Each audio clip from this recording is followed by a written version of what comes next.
함께 말씀을 보겠습니다. 데살로니가전서 5장 16절에서 18절 말씀입니다. 데살로니가전서 5장 16절에서 18절의 말씀. 우리 짧은 말씀인데 우리 함께 한 목소리로 읽겠습니다. 시작. 항상 기뻐하라, 쉬지 말고 기도하라, 범사에 감사하라. 이것이 그리스도 예수 안에서 너희를 향하신 하나님의 뜻이니라. 아멘. 오늘도 하나님의 은혜를 사모하여 예배의 자리로 나오신 모든 성도님들을 주님의 이름으로 환영하고 또 축복합니다. 특별히 오늘은 설 연휴의 마지막 날인데요. 명절이 되면은 자연스럽게 가정이라는 단어가 떠오릅니다. 그래서 오늘은 제가 아주 어렸을 적부터 늘 마음에 새겨왔던 우리 집 가훈을 하나 소개해 드리려고 합니다. 바로 항상 기뻐하라, 쉬지 말고 기도하라, 범사에 감사하라 입니다. 바로 오늘 본문의 말씀이죠. 사실 이것은 부모님과 합의된 내용은 아니고요. 그냥 제가 혼자서 마음대로 정했던 가훈입니다. 보통 가훈이라고 하면은 부모님께서 정하셔가지고 자녀들에게 이렇게 알려주시는 거잖아요. 그럼에도 제 마음대로 정했던 가훈이지만 오늘 이 자리에서 당당하게 여러분들 앞에서 말씀드릴 수 있는 이유는요, 사실 특별한 이유는 없습니다. 그냥 집에 이 말씀이 늘 걸려 있었기 때문이거든요. 항상 기뻐하라, 쉬지 말고 기도하라, 범사에 감사하라. 저는 이 말씀을 보면요, 떠오르는 장면이 하나 있습니다. 예스러운 부엌, 그리고 그곳에 있는 조그만한 창문, 그 창문 옆에 있는 나무로 된 액자, 그 액자에 이 말씀이 새겨져 있었던 것이죠. 이 말씀이 언제부터 새겨져 있었고 또 왜 걸려 있었는지는 모르겠지만 아주 어렸을 적부터 그곳에 걸려 있었기에 저는 이 말씀을 우리 집 가훈과도 같은 말씀이라고 생각을 했습니다. 그럼 저의 관점에서 비록 제가 마음대로 정했던 가훈이지만 정말 우리 집이 이 가훈처럼, 이 말씀처럼 항상 기뻐하고 쉬지 말고 기도하고 범사에 감사했느냐라고 누군가가 물어본다면 저는 이렇게 답을 할 수 있을 것 같습니다. 그렇지는 못했지만 그랬다. 못한 거면 못한 거고 잘했으면 그런 거면 그런 거지, 그렇지는 못했지만 그랬다는 게 무슨 말인가 싶죠. 여기에는 꽤 의미가 있습니다. 상황적으로는 분명 그렇지는 못했지만 그럼에도 불구하고 우리는 그렇게 살아왔다는 것입니다. 저는 지극히 평범한 가정에서 자랐습니다. 어느 집과 마찬가지로 집안에 기쁜 소식이 있어 모두가 즐거워했던 적이 있었는가 하면요, 또 크고 작은 일들로 인하여서 걱정과 근심, 심지어는 절망에 가까운 감정들을 온 가족이 함께 느끼기도 했습니다. 아마 어렸을 때 제가 느꼈던 그런 감정들은 부모님께서 감당하셨던 그런 무게와는 전혀 비교가 안 되는 것이겠죠. 대부분의 그 부모가 그렇지 않습니까? 집안에 큰일이 있고 어떤 위기가 찾아와도 부모는 자녀들에게 티를 내지 않으려고 엄청난 노력을 합니다. 지금도 많은 부모님들께서 이곳에 앉아 계시는데요, 명절에 또 얼마나 많은 고생을 하셨겠습니까? 그렇죠? 우리 이 시간 잠깐 시간을 내어서 우리 옆에 계신 부모님들 서로를 바라보면서 위로하고 또 격려하고 응원하면서 박수로 좀 힘을 줬으면 좋겠습니다. 우리 부모님들 화이팅입니다. 믿음으로 우리 가정을 함께 지켜냅시다. 그렇게 좋고 안 좋고 또 기쁘고 슬프고 잘 살기도 했다가 못 살기도 하면서 저는 종종 그런 생각을 하였습니다. 왜 저 액자를 저기다 걸어놨을까? 왜 하필 저 말씀이 저기에 걸려 있을까? 특히 집안의 공기가 무겁고 싸늘하고 뭔가 어두울 때, 그럴 때는 저 말씀이 도무지 이해가 되지 않았습니다. 아니, 어떻게 사람이 항상 기뻐하고 쉬지 않고 기도하고 심지어 범사에 감사할 수 있겠느냐는 것이죠. 한번 생각해 보십시오.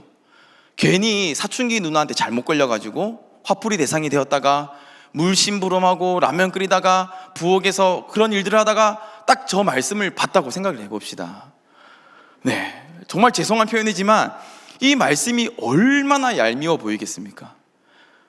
기뻐하라, 기도하라, 감사하라. 정말 마음에 드는 단어가 하나도 없었습니다. 어떻게 사람이 항상 기뻐할 수 있겠습니까? 당연히 좋은 일이 있으면 기뻐하죠. 그런데 경제적으로 어려움이 찾아온다거나 여러 환경이 따라주지 않을 때는 불평과 불만의 소리를 할 수 있지 않습니까? 쉬지 말고 기도하라라고 되어 있는데 어떻게 사람이 쉬지 않고 기도를 할 수 있겠습니까? 그 어린 나이에 이 말씀이 너무 큰 부담이 되는 거예요. 범사에 감사하라. 이건 뭐 더 이상 말할 것도 없습니다. 감사할 만한 상황이 되면 당연히 감사하죠. 그런데 우리의 삶이 늘 감사한 일들만 있는 것은 아니지 않습니까? 오히려 정말 감사한 날들은 며칠 안 되고 대부분은 삶의 현장에서 고군분투하며 겨우겨우 하루를 보내지 않습니까? 그렇게 저는 혼자서 이 불가능한 가운을 바라보면서 어린 시절을 보냈습니다. 그런데요, 한 살 한 살 나이를 먹고 또 부모님과 마음을 나누고 무엇보다 제가 하나님을 알아가면서 깨달은 것이 있습니다. 정말 이 말씀이 우리 집 가훈이 맞다는 것을 말이죠.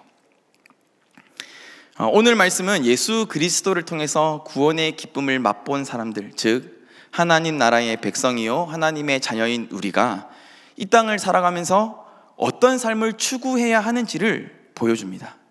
항상 기뻐하고 쉬지 말고 기도하고 범사에 감사하라. 이것이 우리를 향하신 하나님의 뜻이다. 아멘. 참으로 부담이 되는 말씀입니다. 이것이 우리를 향하신 하나님의 뜻이라고는 하는데 어떻게 우리가 이런 삶을 살 수 있겠습니까?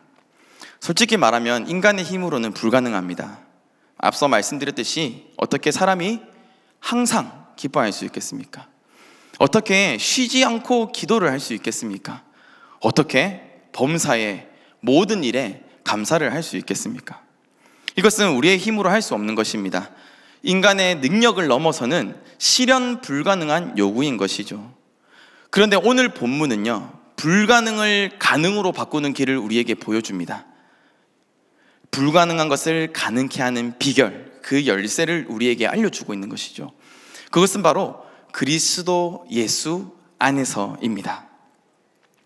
데살로니가 전서는요, 바울이 데살로니가 교회의 성도들에게 보낸 편지인데요. 그래서 오늘 본문의 말씀을 좀 더 깊이 이해하기 위해서는 이 바울의 신앙의 여정, 즉 핍박자 사울에서 사도 바울이 되기까지의 그 과정을 조금 들여다보아야 합니다. 바울은 한때 그리스도 예수 밖에 있던 자였습니다. 예수님과 전혀 상관없는 삶을 살았고요, 오히려 자기 열심과 자기 의로움 속에 살았던 사람이었습니다.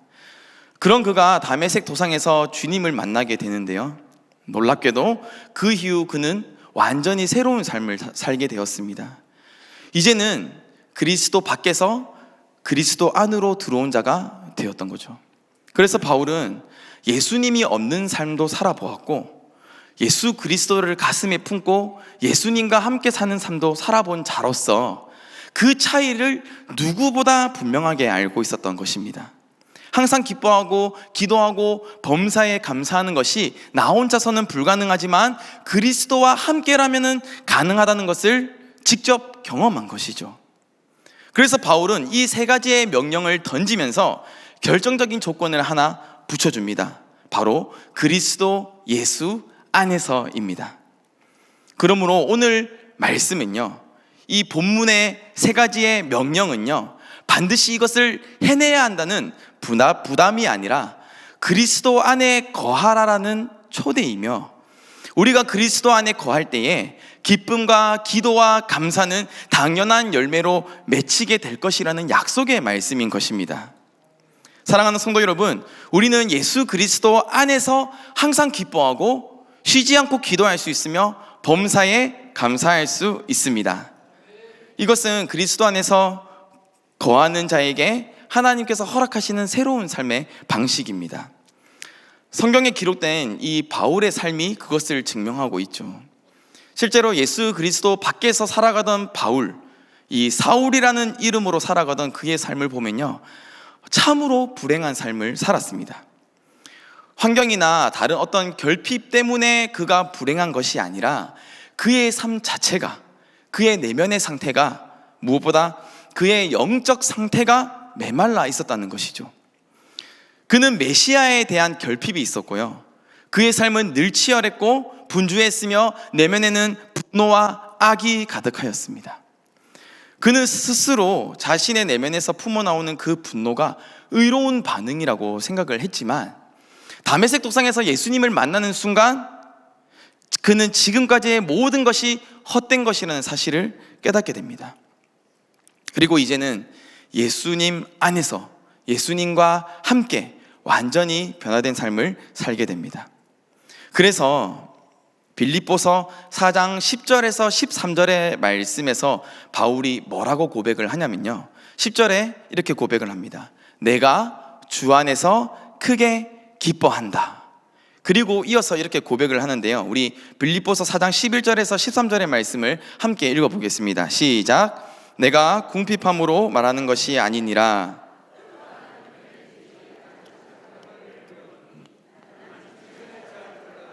풍부에 처할 줄도 알아. 모든 일, 곧 배부름과 배고픔과 풍부와 궁핍에도 처할 줄 아는 일체의 비결을 배웠노라. 내게 능력 주시는 자 안에서 내가 모든 것을 할 수 있느니라. 아멘. 여러분, 이 고백은요, 내가 이만큼 의롭다, 내가 이만큼 대단하다, 내가 이만큼 잘하고 있다라는 말이 아닙니다.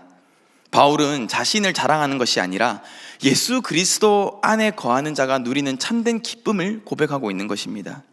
내게 능력 주시는 자 안에서 내가 모든 것을 할 수 있다는 것이죠.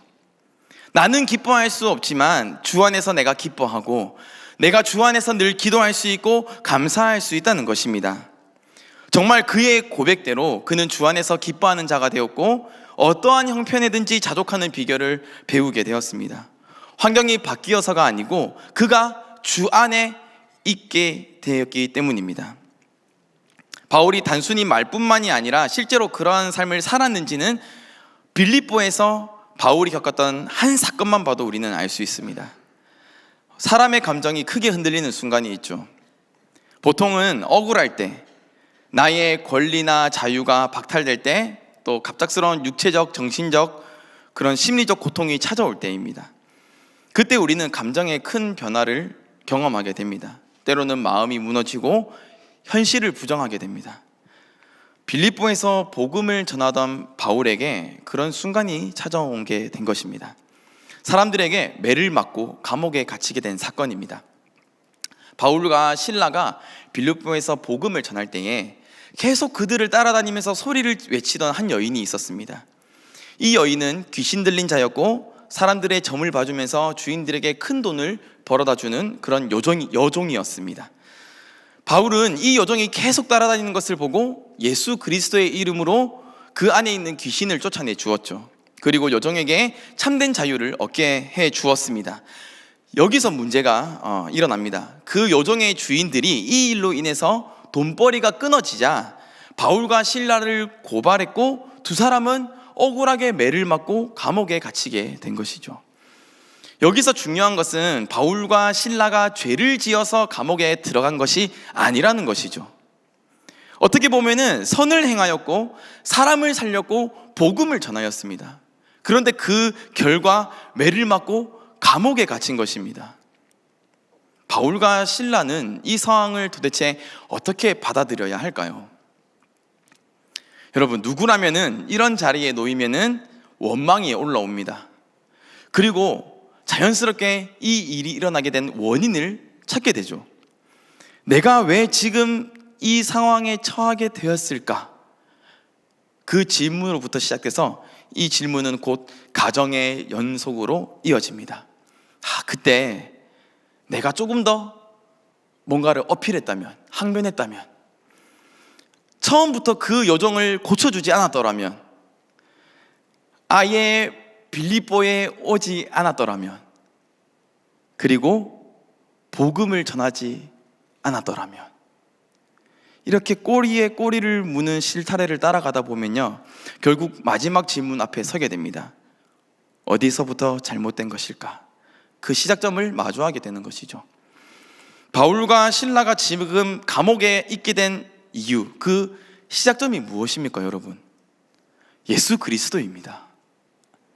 결국 이 모든 일이 예수님 때문이라고 말할 수도 있는 자리라는 것이죠. 이러한 원인 앞에서 바울과 실라가 할 수 있는 반응은 무엇일까요? 원망일까요? 낙심일까요? 아니면 깊은 후회일까요? 성경은 그 밤을 이렇게 기록합니다. 사도행전 16장 25절의 말씀인데요, 한밤중에 바울과 실라가 기도하고 하나님을 찬송하며 죄수들이 듣더라. 아멘. 이것이 바로 여러분 바울과 실라의 외침이었습니다. 참으로 놀랍습니다. 어떻게 이럴 수 있을까요? 이들의 모습은 대단함을 넘어서서 기이하게 느껴질 정도입니다. 말 그대로 있을 수 없는 불가능에 가까운 장면입니다. 그러나 그 불가능이 가능해진 이유가 있습니다. 육신으로는 감옥에 갇힌 자로 보이지만 실제로 그들은 예수 그리스도 안에 있었기 때문입니다. 상황은 그들을 묶어두었지만 예수 그리스도 안에서 그들은 자유하였기 때문입니다. 바울은 복음을 전하면서 매를 맞고 옥에 갇히기도 하고 돌에 맞아 죽을 뻔한 위기도 있었습니다. 또한 여러 성에서 쫓겨나 추방당하기도 했습니다. 그 모든 시간들을 주님과 함께하면서 바울은 한 가지 진리를 분명하게 깨닫습니다. 우리 로마서 8장 17절에서 18절의 말씀을 함께 읽어보겠습니다. 시작. 자녀이면 또한 상속자 곧 하나님의 상속자요 그리스도와 함께한 상속자니 우리가 그와 함께 영광을 받기 위하여 고난도 함께 받아야 할 것이니라. 생각하건대 현재의 고난은 장차 우리에게 나타날 영광과 비교할 수 없도다. 아멘. 바울만이 이러한 고백을 한 것이 아닙니다, 여러분. 베드로도 역시 성도들에게 이렇게 권면을 하는데요, 베드로전서 4장 13절의 말씀을 우리 함께 읽어보겠습니다. 시작. 오히려 너희가 그리스도의 고난에 참여하는 것으로 즐거워하라. 이는 그의 영광을 나타내실 때에 너희로 즐거워하고 기뻐하게 하려 함이라. 아멘. 이들이 함께 증언하고 있는 것이 무엇입니까? 성도의 삶에는 언제나 고난의 순간이 찾아오는데 그 자리에서 우리가 해야 할 반응은 원망하고 걱정하고 근심이 아니라 주님을 바라보면서 즐거워해야 한다는 것입니다. 이 말은 단순히 기운내자, 힘들수록 웃자, 웃으면 복이 온다, 이런 식의 자기 암시가 아닙니다. 정신 승리도 아닙니다. 이들이 말하는 기쁨은요, 주님 안에서 성도가 누리는 실제적 기쁨입니다. 실제로 모든 상황 속에서 기뻐하는 것입니다. 왜 그렇습니까? 고난의 끝에 영광이 있기 때문입니다. 그리고 더 중요한 것은 그 고난 가운데에서도 주님이 우리와 함께하고 계시기 때문입니다. 그러므로 이들은 함께 이렇게 증언을 합니다. 상황이나 환경이 우리에게 기쁨을 주는 것이 아니라 내가 주 안에 거하고 주가 내 안에 거하는 그 사실, 그분과의 연합과 동행이 우리에게 영원하고 완전한 기쁨이 된다는 것을 고백하는 것이죠. 그래서 우리는 기뻐할 수 있습니다. 그래서 우리는 기도할 수 있습니다. 그래서 우리는 감사할 수 있는 것입니다. 이것이 바로 그리스도 안에 거하는 자에게 하나님께서 허락하시는 새로운 삶의 방식입니다. 그렇습니다. 우리가 예수 그리스도 안에 거할 때에 경험하게 되는 것은 우리의 상황이나 환경이 드라마틱하게 변화되어서 갑자기 잘 살게 되고 복잡했던 문제들이 갑자기 막 잘 풀려지고 걱정과 고민, 갈등들이 갑자기 해결되는 것이 아닙니다. 현실은 여전히 그대로지만 그 현실을 살아가는 방법이나 태도가 완전히 달라지는 것입니다. 이전에는 나 혼자 그 길을 걸어갔더라면은 이제는 그 길을 주님과 함께 걸어갑니다. 우리 주님 손 꼭 붙잡고 때로는 그 품에 기대어서 안겨서 쉬기도 하고 그렇게 살아가는 것이죠. 말 그대로 내 삶을 주님께 맡기고 주님을 의지하며 한 걸음씩 나아가는 삶으로 바뀌는 것입니다. 그래서 우리는 전혀 기뻐할 수 없는 상황이지만 항상 기뻐할 수 있는 것입니다. 바로 여기서 이 기쁨의 의미가 선명해지는 것입니다. 전혀 기뻐할 수 없는 상황임에도 불구하고 우리가 기뻐할 수 있는 이유는 상황이 좋아져서가 아니라 주님과의 동행이 시작되었기 때문입니다. 더 이상 나 혼자가 아니기 때문입니다. 우리 주님이 함께 하시고 주님이 나를 붙드신다는 그 확신이 있기 때문입니다. 그래서 성도의 기쁨은 상황이 주는 기쁨이 아니라 하나님과의 관계 속에서 오는 기쁨입니다. 예수 그리스도가 나의 주 되시고 내가 주님께 속한 자가 되었다는 사실이 우리에게 흔들리지 않는 기쁨의 근거가 되는 것입니다. 간절히 바라기는 우리 안에 영원하고 완전한 기쁨의 근원이 있음을 잊지 않고 그 기쁨을 누리며 살아가는 저와 여러분이 되기를 간절히 소망합니다. 이 기쁨을 누리는 자는 곧 다음 단계로 넘어갈 수 있습니다. 쉬지 말고 기도하라. 사랑하는 성도 여러분, 여기서 말하는 이 기도는요, 특정한 시간만을 뜻하지 않습니다. 물론 하나님과의 깊은 교제를 위하여서 또 신앙의 성숙을 위하여서 시간을 구별하여 하나님께 기도한다는 것은 굉장히 귀한 것입니다. 하지만 바울이 말하는 쉬지 말고 기도하라라는 이 말씀은요, 그보다 더 넓은 의미를 가지고 있습니다. 즉 쉬지 말고 기도하라는 것은 일상 가운데에서 하나님과 나가 연결된 상태를 계속적으로 유지하고 모든 순간에 하나님을 의식하며 살아가라는 뜻입니다. 끊임없이 하나님을 생각하라는 것이죠. 바로 여기서 이 기도의 의미가 분명해집니다. 쉬지 말고 기도하라는 말은 생업을 내려놓고 일상을 포기하고 골방에만 들어가서 하루 종일 기도만 하라는 것이 아니라 우리의 삶 자체를, 우리의 삶 전체를 하나님과의 교제 속에 두라는 말씀입니다.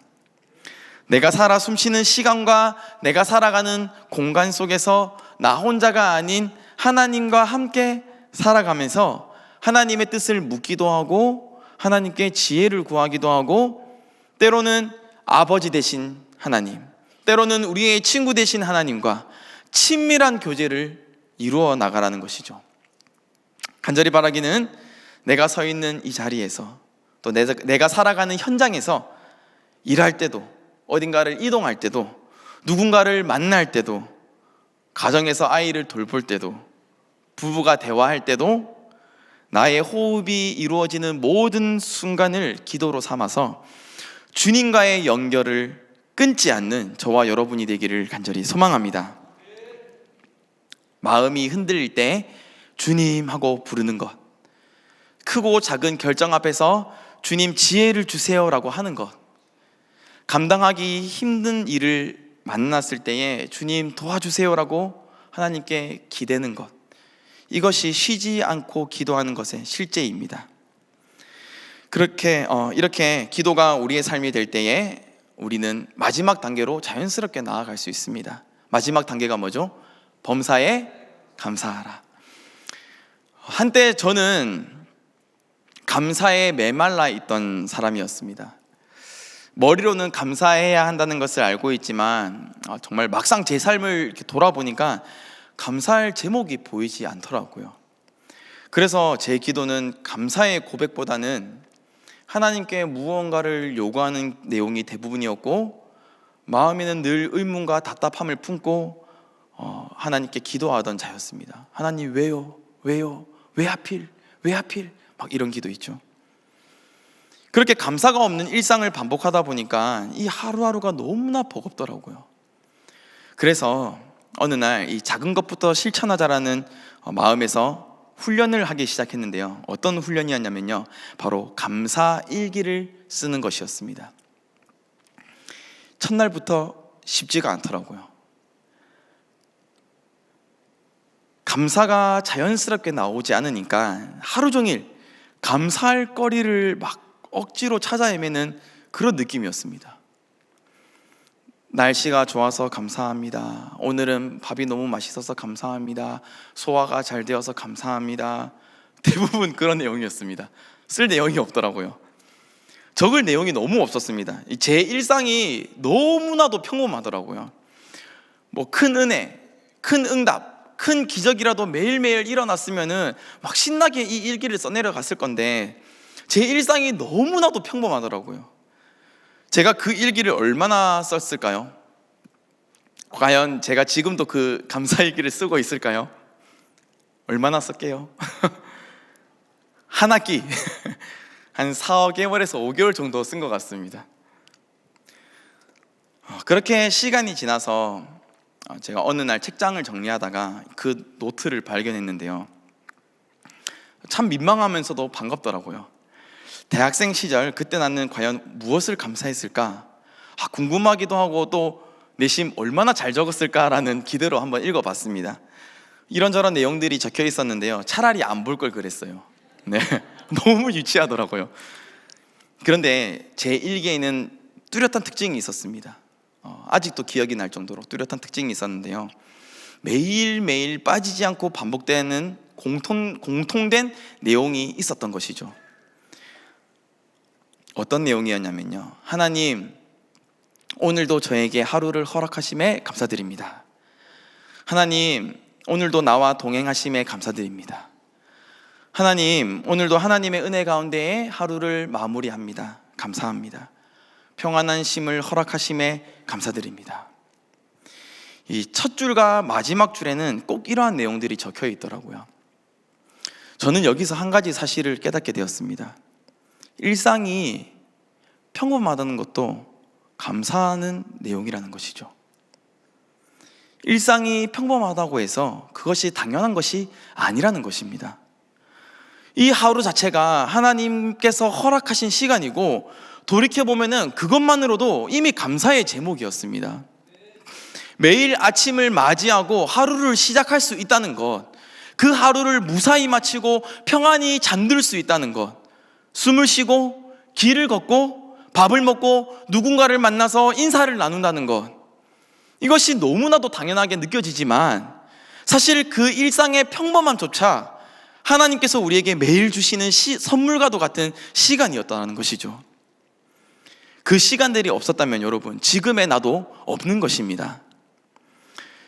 그래서 우리는 이 감사는 멀리서 찾는 것이 아니라 내 손에 주어진 오늘을 다시 바라볼 때에 시작되는 사실을 우리는 깨달아야 합니다. 여기서 가장 중요한 것이 무엇이죠? 바로 주 안에서 오늘 하루를 다시 바라보면요, 우리는 이렇게 고백을 할 수 있습니다. 나는 이미 하나님께 참 많은 것을 받았었구나. 내가 잠에서 깨어나 눈을 뜨는 것조차 하나님의 은혜였구나. 간절히 바라기는 정말 어떠한 상황에 처하여도 신실하신 하나님을 바라보면서 이전에 베푸신 은혜를 기억하고, 또 지금 이 순간에도 나에게 은혜를 베푸실 하나님께 감사의 고백을 올려드릴 수 있는 우리 모두가 되기를 간절히 소망합니다. 감사할 때 감사하는 것은 물론이거니와 감사하지 못한 상황에도 하나님으로 인하여서 감사할 수 있는 저와 여러분이 되기를 간절히 소망합니다. 말씀을 맺겠습니다. 오늘 설교의 제목이 불가능이 가능케 되는 비결이었습니다. 우리의 삶을 돌아보면요, 우리는 항상 기뻐할 수 없으며 쉬지 않고 기도할 수도 없고 범사에 감사할 수도 없는 형편입니다. 그게 우리의 현실입니다. 그래서 오늘의 이 말씀, 항상 기뻐하라, 쉬지 말고 기도하라, 범사에 감사하라, 이 세 가지의 권면이자 명령은요, 사실상 우리가 준행하기에 불가능한 것입니다. 그러나 이 불가능한 것이 가능케 되는 비결이자 핵심이 있다고 했죠. 바로 그리스도 예수 안에서입니다. 사실 제가 한때 혼자서 우리 집 가훈이라고 생각했던 이 말씀이 정말 우리 집의 가훈이 맞다라고 확신하게 된 진짜 이유가 있습니다. 우리 가정이 그리스도 예수 안에 머물기 위하여 온 힘을 쏟았다는 것, 그것이 진짜 이유입니다. 우리 부모님께서 먼저 그 길을 걸어가셨고요, 자녀된 우리가 부모님의 뒷모습을 보면서 그러한 삶이 충분히 가치 있으며 귀하다는 것을 배워왔기 때문입니다. 상황과 처지에 상관없이 우리 가정이 그리스도 예수 안에서 이 말씀을 따라 살아가려고 애써왔기 때문입니다. 특별히 설 연휴를 맞이하여서 오늘 이 말씀이 저와 여러분의 가정에 또 한 번의 도전이 되기를 간절히 소망합니다. 믿음의 유산은요, 여러분, 단순히 말로써 전해지는 것이 아닙니다. 우리가 삶으로 보여줘야 비로소 진정한 신앙의 전수가 가능한 것입니다. 우리가 일부러 무언가를 가르치려고 애쓰지 않아도 우리 자녀들은요, 우리가 무엇을 소중히 여기며 살아가는지 그 삶의 모습을 보고 느끼고 기억합니다.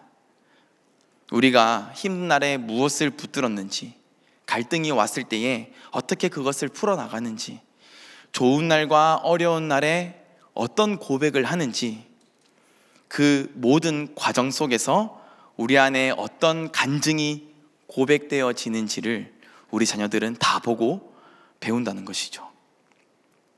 주 안에서 기뻐함이 우리의 삶이 되고, 주 안에서 쉬지 않고 하나님께 기도하는 것이 우리의 습관이 되고, 범사에 감사하는 것이 우리의 일상이 된다면은 우리와 우리 자녀들은 늘 주 안에서 살아가는 복된 인생이 될 줄 믿습니다.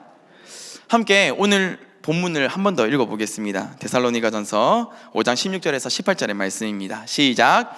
항상 기뻐하라, 쉬지 말고 기도하라, 범사에 감사하라. 이것이 그리스도 예수 안에서 너희를 향하신 하나님의 뜻이니라. 아멘.